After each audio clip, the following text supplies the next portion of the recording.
Hello everyone, welcome to my YouTube channel. I hope you all are doing well. In today's video, we are going to study about anaphase of mitosis. हमने अपनी previous video में बात करी थी mitosis के metaphase के बारे में, फिर उससे पहले हमने प्रोफेज के बारे में भी बात कर चुके।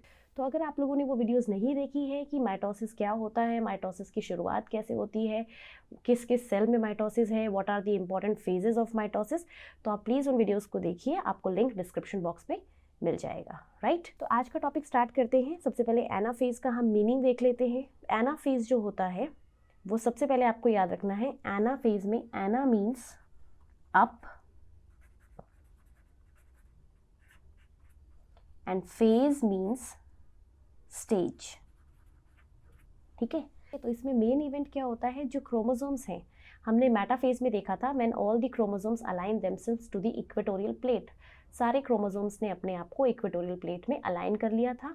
नाउ एनाफेज में क्या होगा, उन क्रोमोसोम्स की जो सिस्टर क्रोमैटिड्स हैं वो सेपरेट होंगी and they begin to move to opposite poles. इसीलिए हम इसको बोल रहे हैं up, they begin to move towards their opposite poles, तो इसीलिए अप वाला मूवमेंट हो गया। ठीक है, तो सबसे पहले देखते हैं यहाँ पर होता क्या है एनाफेज में। First and very much important step is, यहाँ पर डिवीजन होता है सेंट्रोमियर का। सबसे पहले सेंट्रोमियर डिवाइड कर जाता है। ठीक है, जैसे ये क्रोमोसोम है तो क्रोमोसोम में दिस पार्ट, ये दोनों क्रोमैटिड्स हैं, these two are sister chromatids,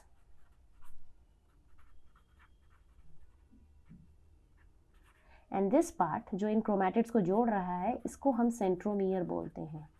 तो इसका डिवीजन हो जाएगा, centromere will divide as a result of which both the sister chromatids will move to their opposite poles.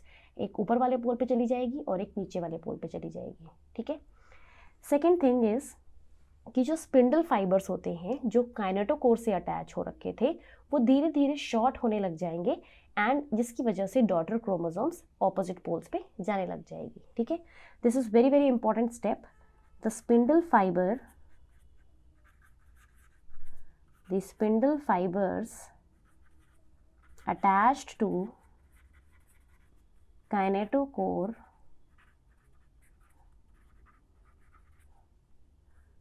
now short हो जाएंगे वो।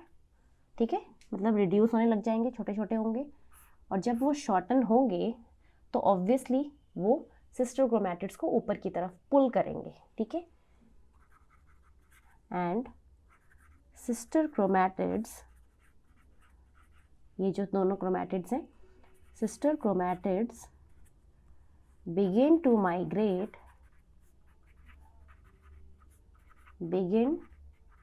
migrate towards the opposite poles,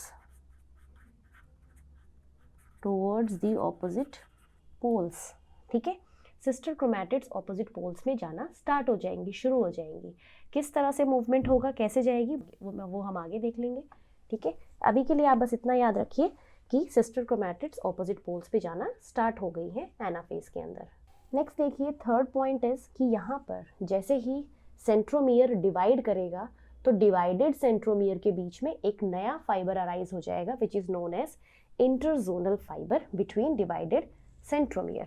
right, so next is appearance of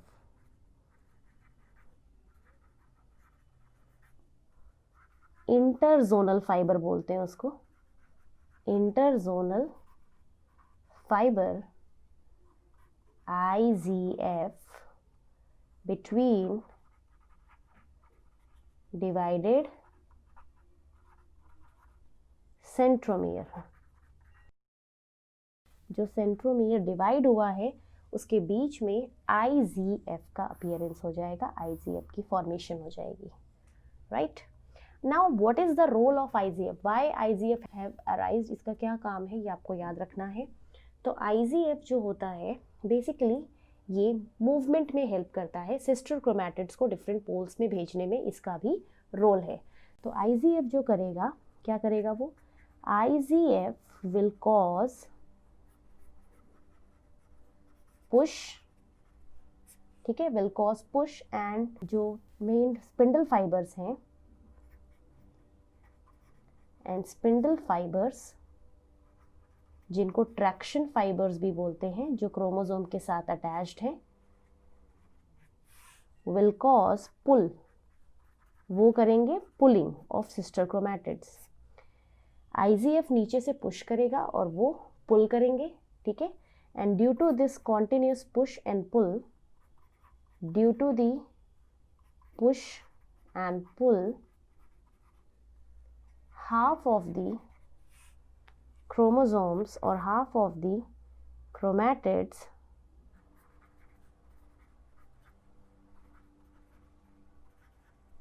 will move to their respective poles, respective poles पे पहुंच जाएंगे, ठीक है। Half of the chromatids will move to their respective poles. तो ये क्या कर रहा है? सो IGF क्या कर रहा है? It is causing push, and what is this causing? Spindle fibre, it is causing pull, and due to continuous pull and push, half of the chromosome reaches to their respective poles, right.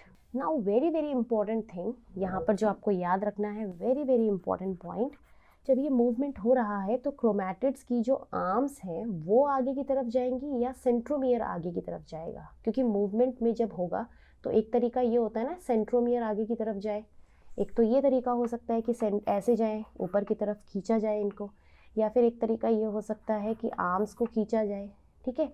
तो उसी को हम देखते हैं कि किस तरह से जाते हैं। वैसे एक्चुअल में ये वाला वे होता है, ये वाला वे गलत है। कभी भी आर्म्स आगे की तरफ मूव नहीं करती है, हमेशा सेंट्रोमियर आगे की तरफ फेस करता है और वो आगे की तरफ मूव करता है, ठीक है। सो ये इंपॉर्टेंट पॉइंट हम लोग यहाँ पर देख लेते हैं। The centromere of the daughter chromosome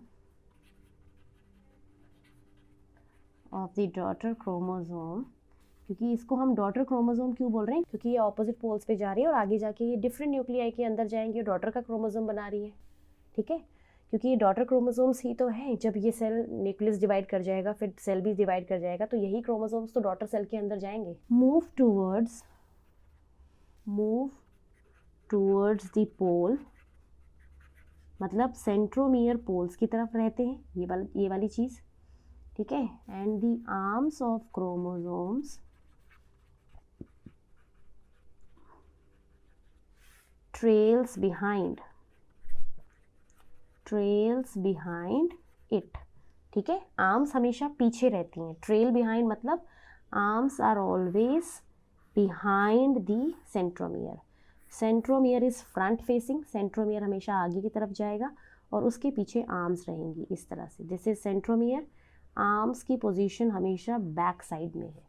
trail behind मतलब नीचे की तरफ लटकती रहेंगी और सेंट्रोमियर आगे की तरफ रहेगा और ऐसे आगे स्पिंडल फाइबर से अटैच्ड होगा, ठीक है। तो this point is very very important कि सेंट्रोमियर हमेशा फ्रंट फेसिंग होता है एंड आर्म्स हमेशा बिहाइंड रहती हैं उसकी, राइट। नेक्स्ट इज कि जो एनाफेज होता है, this is the best phase to study the shape of chromosome. Chromosome की शेप स्टडी करने के लिए सबसे बेस्ट फेज होता है ये, तो इसको हम देख लेते हैं। Next point is this is the best phase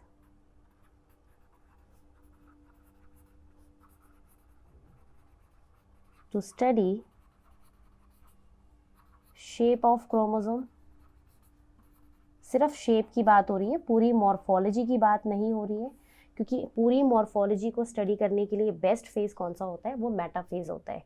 सिर्फ अगर आपको शेप स्टडी करना है, जो कि हमारे पास 4 तरह के क्रोमोसोम के शेप होते हैं, V, L, J and I, ठीक है। तो ये अगर शेप स्टडी करने हैं तो this is the best phase to study the shape. But अगर ओवरऑल मॉर्फोलॉजी आपको देखनी है, क्रोमोसोम कैसा होता है दिखने में, तो उसके लिए metaphase is the best phase, ठीक है। सो नेक्स्ट पॉइंट इज कि एनाफेज तब तक चलता रहेगा जब तक कि सारे क्रोमोसोम्स अपने अपने ऑपोजिट पोल्स पर नहीं पहुंच जाते। So process of anaphase will continue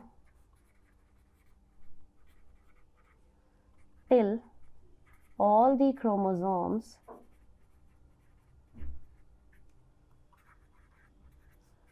reaches to their respective poles,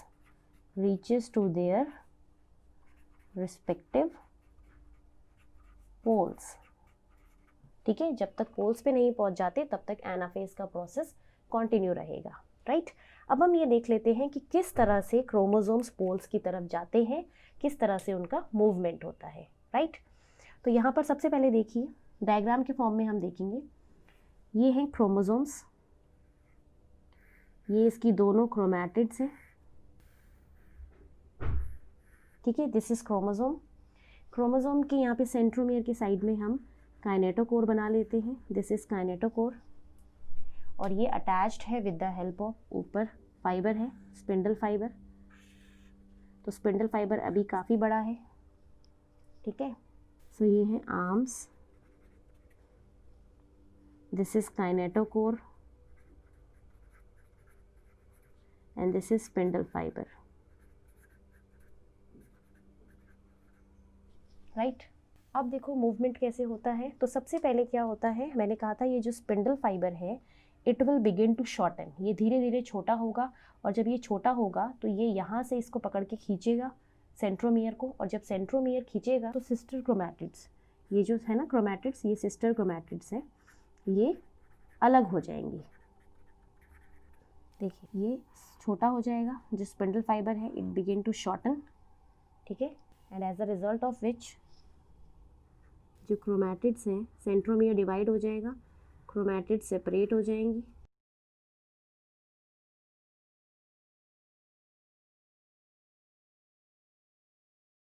ठीक है। ये क्रोमैटिड सेपरेट हो गई, इनके यहाँ पर काइनेटोकोर दिखाएंगे, अटैचमेंट उसी से होता है। तो देखो पहले फाइबर इतना बड़ा था, now fibre begin to shorten, ठीक है। फाइबर शॉर्ट हो रहा है और ये ऊपर की तरफ खींचेगा और ये नीचे की तरफ, यहाँ एक पोल है और एक पोल यहाँ पर है।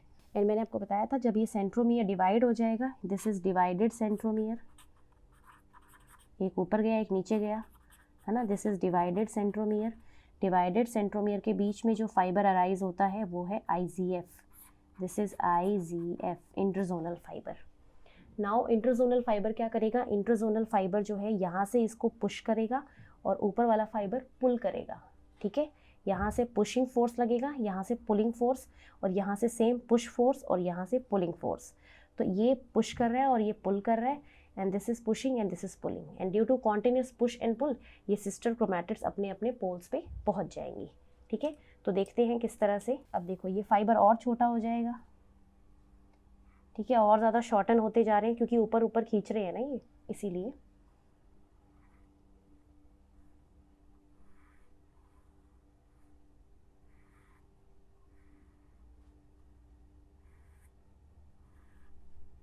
देखो और ज़्यादा दूर चले गए हैं, बस अब ये लास्ट पॉइंट है जहाँ पे ये अटैच्ड है। अभी तक फिर भी थोड़े से कर्व्ड थे, but this is the last point जहाँ पर ये सब अटैच्ड है। यहाँ पर काइनेटोकोर, देखो फाइबर और छोटा होता जा रहा है, ये इस तरफ खींच रहा है, वो उस तरफ खींच रहा है। IGF अंदर से यहाँ से पुश कर रहा है, ठीक है। IGF विल कॉज पुश, और अंदर से आ रहा है ऊपर से पुलिंग हो रही है, यहाँ से पुलिंग हो रही है, एंड यहाँ से पुश कर रहा है ये, ठीक है। एंड ड्यू टू दिस ये दोनों के दोनों क्रोमोसोम सेपरेट हो जाएंगे।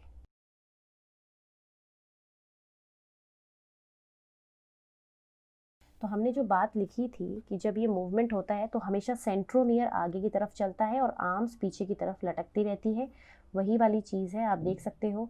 सेम इस डायरेक्शन में भी क्रोमोसोम में सेंट्रोमियर आगे की तरफ है and arms trail behind, here it is kinetochore, ठीक है। और इनको सेपरेट करवाने में IGF का रोल है, तो IGF हम अभी भी दिखाएंगे इसमें। IGF को हटाना नहीं है, IGF बाद में डिसअपियर हो जाएगा, ठीक है। ये इस पोल पर आ गया क्रोमैटिड, देखो एक ही क्रोमोसोम की एक क्रोमैटिड ऊपर वाले पोल पे चली गई, एक क्रोमैटिड नीचे वाले पोल पर, ठीक है। ये है सेंट्रोमियर जो हमेशा आगे रहता है फ्रंट में, और ये है आर्म्स जो कि ट्रेल बिहाइंड, आपको पॉइंट लिखवाया है, ट्रेल्स बिहाइंड, ये हमेशा नीचे की तरफ रहेगी। इस पोल में देखोगे तब ऐसे, और इस पोल में भी देखोगे तो भी ऐसे, हमेशा सेंट्रोमियर आगे की तरफ मूव करता है और आर्म्स हमेशा पीछे की तरफ रहती है, ठीक है। So this is the way how both the chromatid of chromosome will separate. ये दोनों सिस्टर क्रोमैटिड्स अपने अलग अलग पोल्स पे चली गई हैं, इस तरह से ये जाती है। This is the whole arrangement of movement of sister chromatids towards opposite poles, ठीक है। आप लोग यहाँ पर एक और चीज़ याद रखना कि जब ये सेंट्रोमियर डिवाइड हुआ है तो इसके इस तरफ पे भी काइनेटोकोर आ जाएगा, दोनों तरफ, ठीक है, इधर भी काइनेटोकोर आ जाएगा, और ये जो IGF अटैच हुआ है यहाँ पर वो भी काइनेटोकोर से ही अटैच होगा, ठीक है। दोनों तरफ आप काइनेटोकोर दिखा सकते हो। अब हम देखते हैं कि एक पूरा कंप्लीट डायग्राम कि सारे के सारे क्रोमोसोम्स जब पोल्स पे जाते हैं, मूव करते हैं, तो किस तरह का शेप दिखता है और कैसा सेल दिखता है।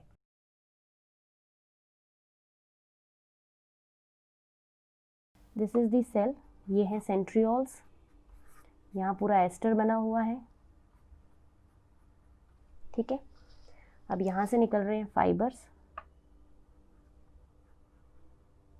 क्रोमोसोम्स अपने ऑपोजिट पोल्स पे जा रहे हैं, ठीक है। हम यहाँ पे दिखा देंगे क्रोमोसोम्स का movement towards their opposite poles कैसे है। आपको याद रखना है हमेशा सेंट्रोमियर आगे की तरफ मूव करेगा, आर्म्स पीछे होंगी। देखिए centromere is front facing and arms trail behind, और आपको पता है सेंट्रोमियर के ऊपर यहाँ काइनेटोकोर मिलेगा।